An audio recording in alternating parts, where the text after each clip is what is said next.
So today I'm talking with Haley, and her big issue is finding the right client. And I think every agency owner and many entrepreneurs experience this, right? It's one thing to find someone that has a pulse and that can pay you some money. You can find those people everywhere. But getting the fees that you want, finding the people that you want to work with that can be your friends for a long-term basis, that's challenging sometimes, especially when you're providing a great service and you're going to be working with someone intimately. Finding that right client is imperative. So I discussed with Haley in this episode what she's up to, how she is looking to find those new clients, and then we kind of talk about what she needs to do to get those. So without further ado, let's get into it. All right, Haley, I'm so excited to have you on the podcast. I really enjoyed the conversation we were having previous to this, so much so that I'm Yeah. like, oh, we got to stop. We got to hit record. Yeah. So you own a copywriting agency, SugarCopy, right? Mm. Yep. And kind of the presenting problem that we were talking about is you're having a hard time finding not just any client, but the right kind of client that's going to pay Mm. you a substantial sum, that's going to want to work with you on a long-term basis, that's not here to do, hey, I'll pay you $500 for this one sheet that I have and never talk to you again. Yeah. So tell me a little bit about what have you done to find clients in the past, and then what kind of clients you would like to have in the future. So let's talk about what have you done to find clients in the past. I've been so lucky that it's been a lot of word of mouth. And then aside from that, like even just recently, I've hit a point where it's like my first time in my life having to like look for clients because it's all just been referrals for like years. And I've had some success with cold emailing. So that's just kind of been my Beautiful. go-to. Yeah. When you're looking for an ideal type of client, is it someone that you want to work with on a retainer basis? Is it a type of project? Like, what are you hoping to find in your ideal, if you could create your ideal client, what would they look like for you? Yeah. I am just looking for coaches who need help with emails, with launch copy, with sales pages, emails, and they're looking for more of a premium experience and someone who can also provide a kind of like partnership or um, help them make some strategic decisions about where the copy goes. And yeah, and so it's not typically retainer, but the people that I work with, hopefully and usually they have me just writing all of their stuff like Cool. from then on. Yeah. Yeah. So how much would an ideal client for you be paying you per project, per month? Like, what does that look like in your mind? Yeah. So I think charging around 4,000 for emails and sales page. Yeah. Okay, and that's like a project, hey, 4 grand plus would be great. Yeah. That's the Cool. package. Hmm. Awesome.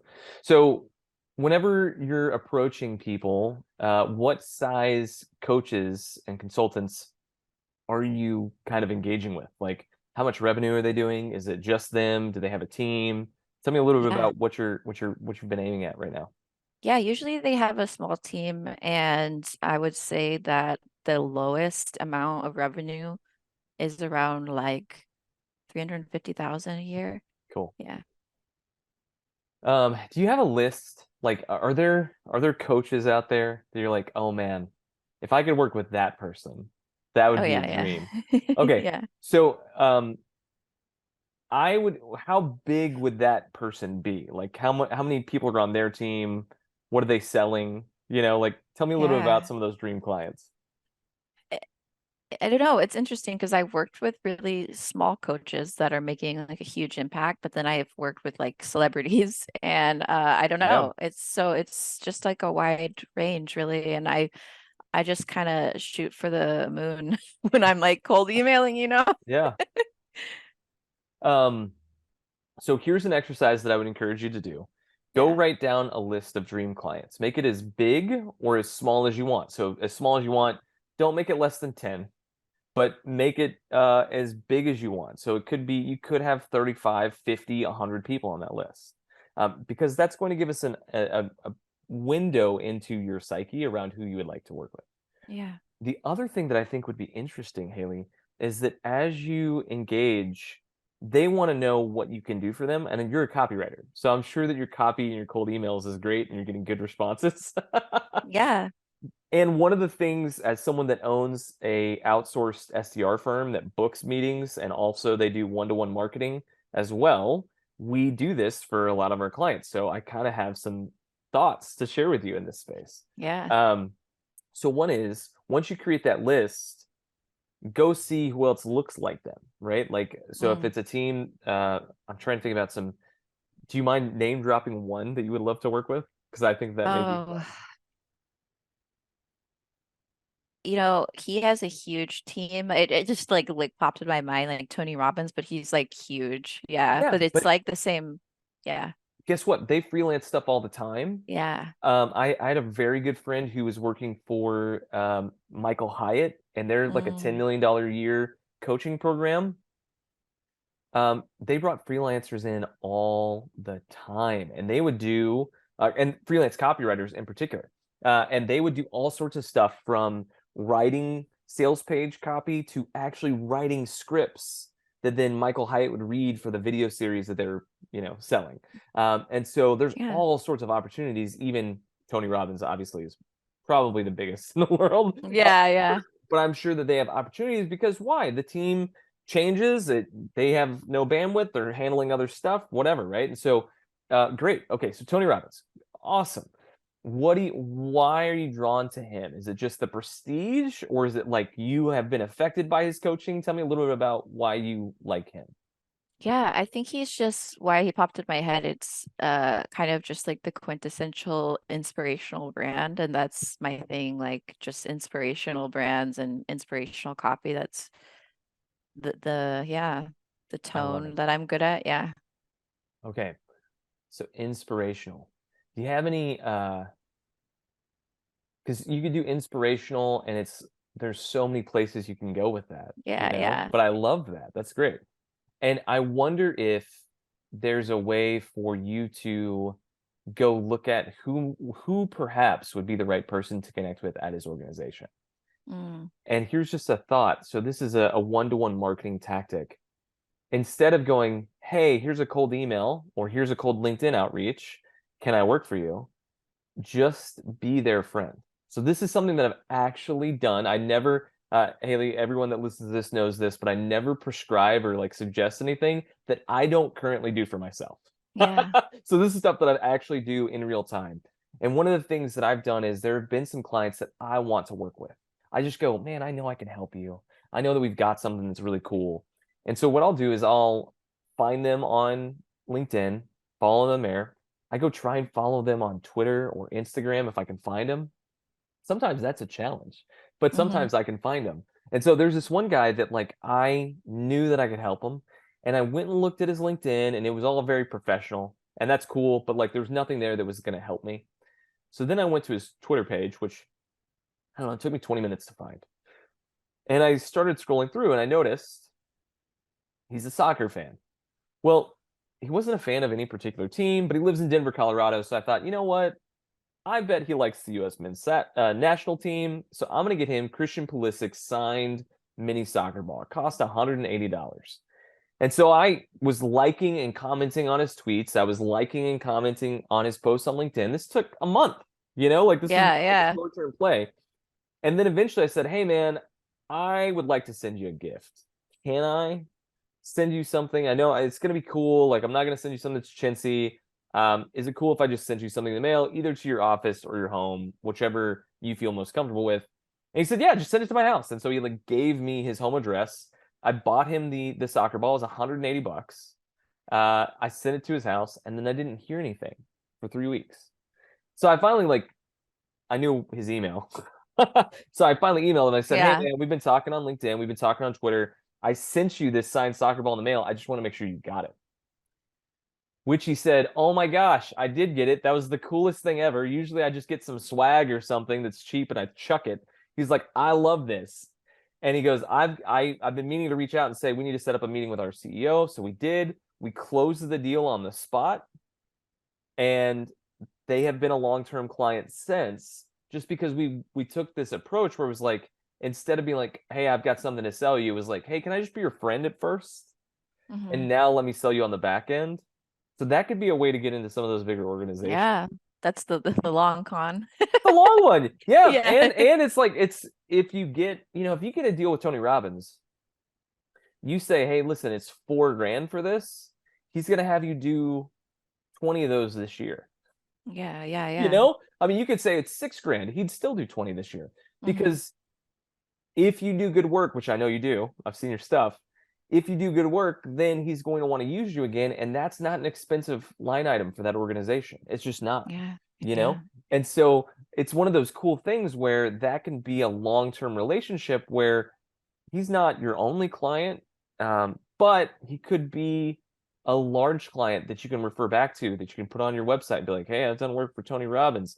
Damn, all right, Haley, that's awesome. And yeah, that's going to get you some other clients as well.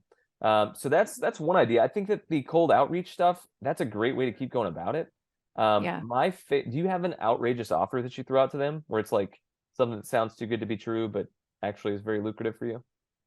Uh, I've been working on it. I mean, I just have my packages, Okay. but yeah, it gets a little sticky in copywriting. You can't really offer guarantees in the same way because it really depends on the list and so many factors Yeah. outside of my control. Yeah. Yeah. So I wonder if you can offer a guarantee on open rates. Yeah.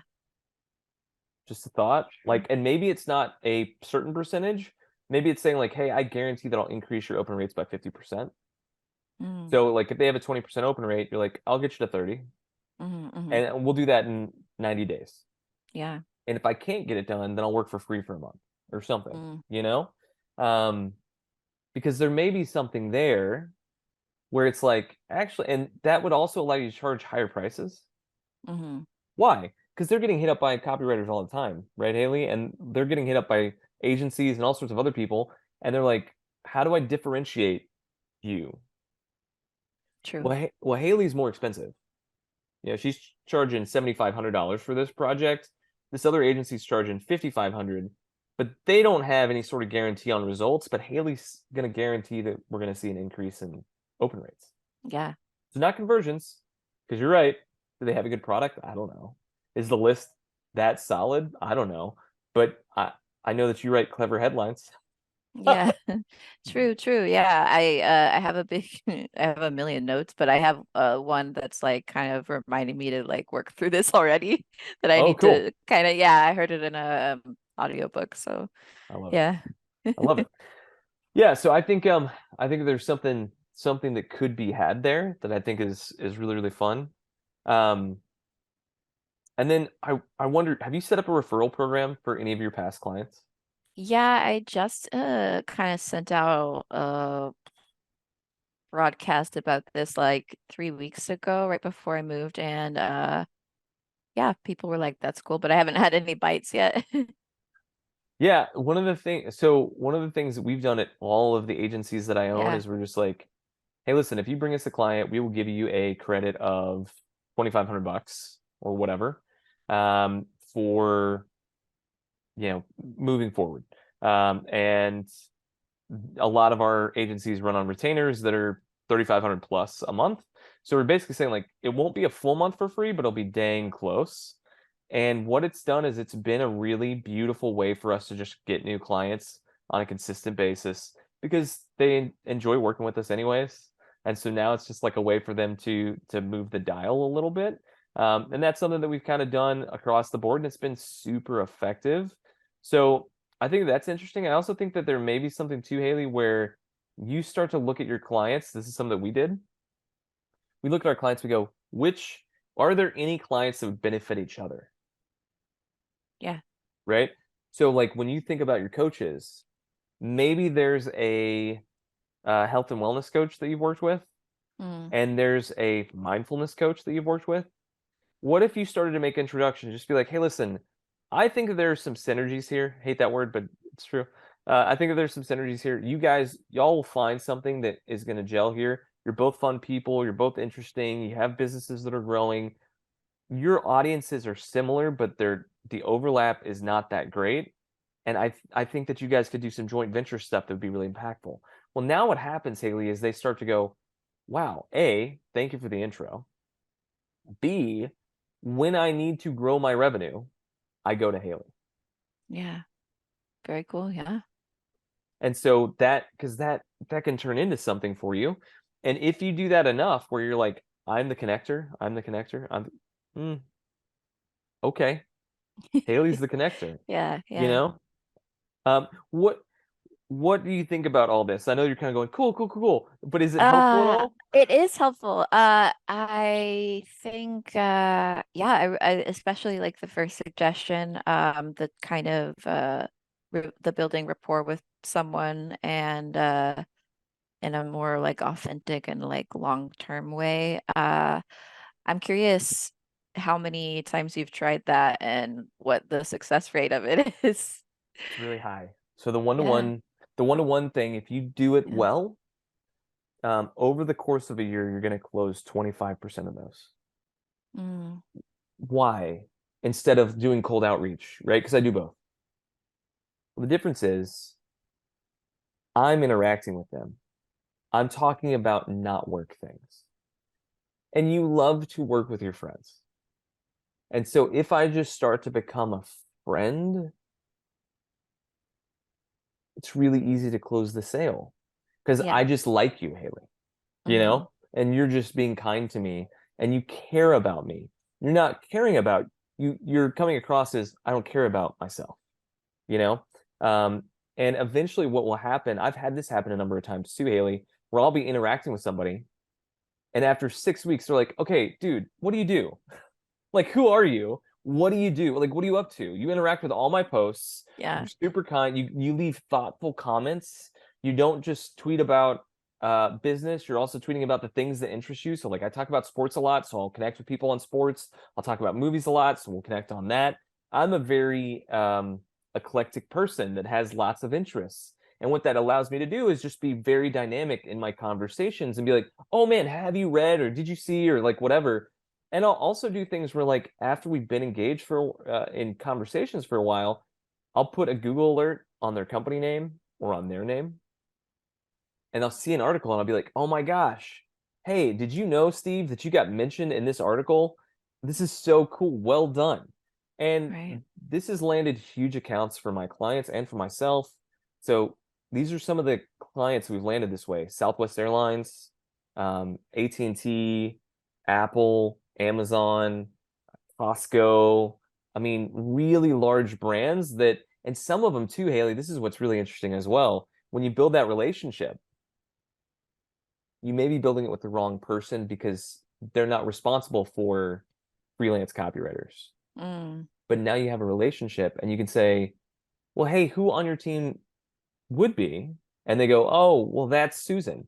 Cool. Would you make an intro email to Susan between us? Because, like, I would love to work with you guys. mm. 9 times out of 10, they say yes. Yeah. So then you find the right person and you have a recommendation from someone internally, and now you got somewhere. Mm.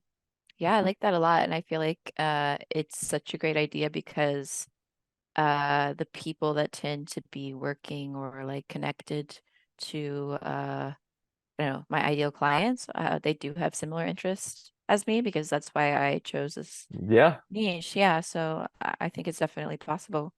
I love it. I love it. Yeah. Cool. Well, hey, is there anything else that you want to talk about today? Not really. That was Okay. super helpful. Yay. All right, Haley. So if people want to go check you out, they're like, hey, I need some copywriting help. Yeah, I'm a coach, I'm a consultant. Where can they go to find you and more information about you? sure. Just sugarcopy.com. Yeah, Beautiful. my I love it. email's there. Yeah. Are you on social media a lot or are you just I'm gonna stay off not, that? I'm not. I'm jealous. That's I great. have That's amazing. LinkedIn, but Yeah. that's not fun. I love it. Well, thank you so much for being on the show. I really enjoyed it. And Yeah, thanks, yeah, Dave.